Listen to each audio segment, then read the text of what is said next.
Now, if you've ever wondered why the Prime Minister is so aggro, and if you've ever wondered why the Prime Minister so often gets it wrong, often you can judge politicians and obviously leaders by the people that they have around them.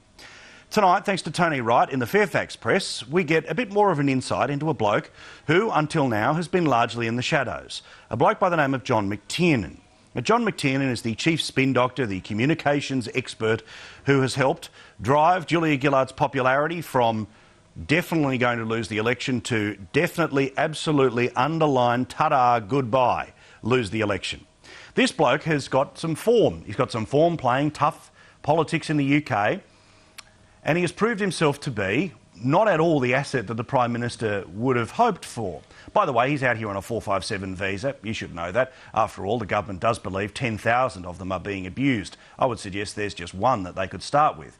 Well, today, thanks to Tony Wright, we learnt that John McTernan, who loves a fight, decided to pull together all of the spin doctors that work for Labor Party ministers, all people who you and I pay for, and tried to give them a bit of a motivational speech in Canberra this very night. The night before this government yet again delivers a devastating and disgraceful deficit. A deficit that, despite getting 7% more income this year than last, they will say is unavoidable, and a black hole just gets bigger, blacker and deeper.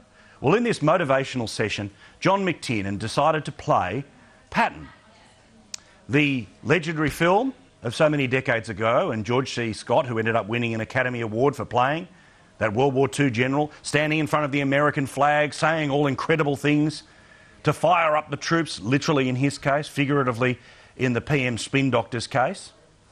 The line that was played to all of the staffers today is that you won't make...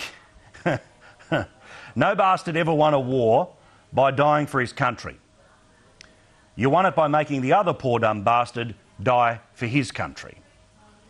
Now, this is an insight into the people that are advising the Prime Minister. They think this is literally life and death. They don't think it's about running the country. They don't think it's about good government. They equate keeping and losing their jobs, keeping and losing the gravy train, with life and death of war.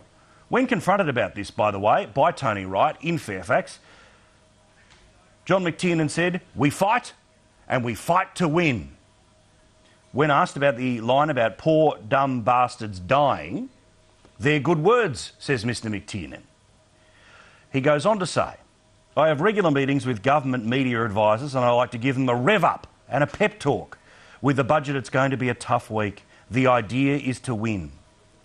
Well, if your idea of winning is record low popularity for a Prime Minister, if your idea of winning is 4 months out from an election, in some states just 2 members of the Labor Party being left in the Parliament is winning, if your definition of winning is a government that made 7% more this year than last year, then you have proven yourself, John McTernan, to be exactly what millions of people in this country know.